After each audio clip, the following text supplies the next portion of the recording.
Have you ever been in a relationship where you felt like you were constantly craving more closeness, while your partner seemed to be pulling away? Or maybe you're the one who feels suffocated by intimacy and has a deep need for space and independence. We often chalk these patterns up to personality differences, or we label one person as needy and the other as emotionally unavailable. We get stuck in a painful, repetitive dance of push and pull, and we have no idea why. But what if there's a deeper, more scientific explanation? What if our behavior in romantic relationships is governed by a hidden operating system, a set of patterns wired into us from a very young age?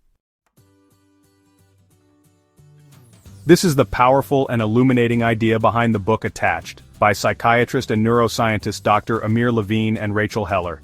This book takes a cornerstone of psychology, attachment theory, and applies it to our adult romantic lives, giving us a clear and compassionate language to understand the secret forces that run our relationships. Today on Geeky Philosopher, we're going to decode the hidden operating system of your love life.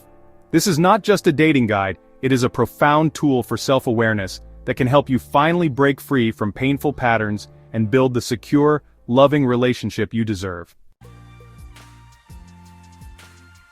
The first thing to understand is that our need for connection is not a weakness or a preference. It is a deep, biological necessity.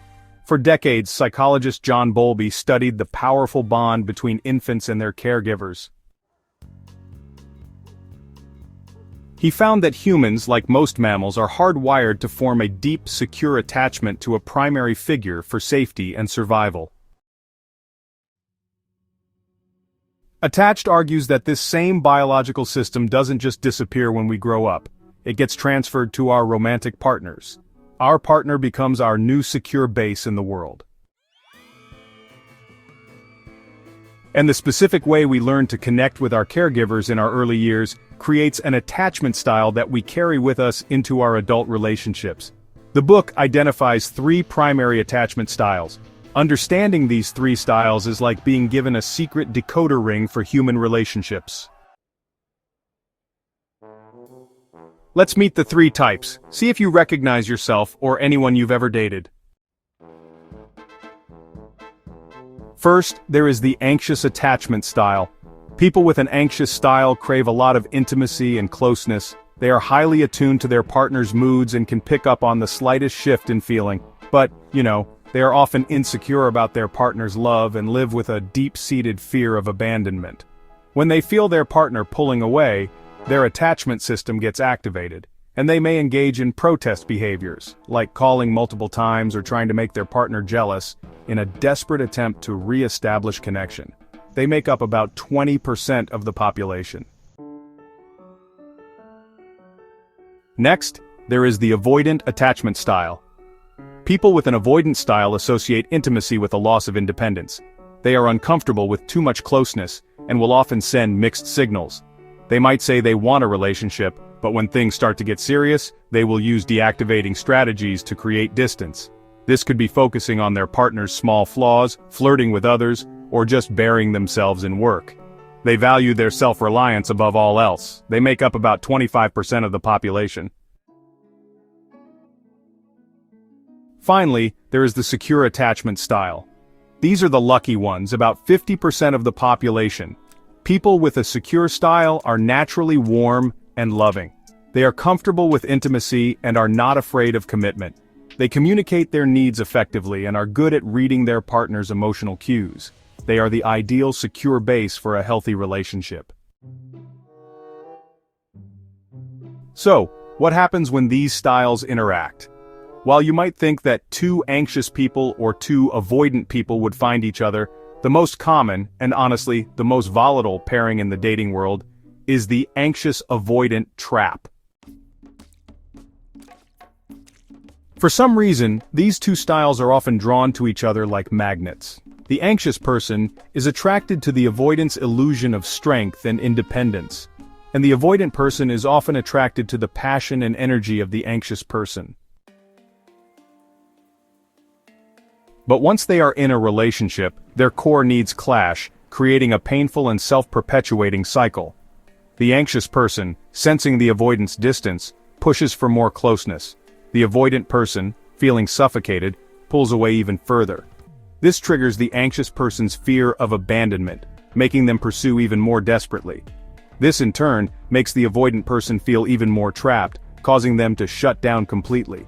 It is, honestly, a biological feedback loop of misery.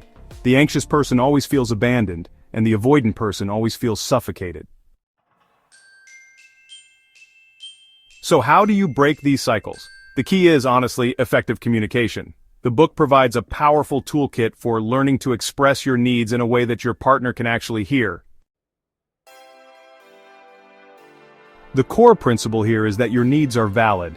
If you have an anxious attachment style, your need for reassurance and closeness is not needy. It's a genuine biological drive. And if you have an avoidant style, your need for space and independence is not cold, it's just your way of regulating your emotions. The key is to stop using protest behaviors or deactivating strategies, and instead, start communicating your needs directly and respectfully.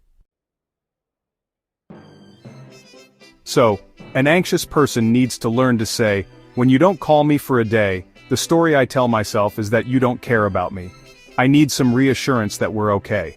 It's not always easy, but expressing these feelings can really help build trust and connection.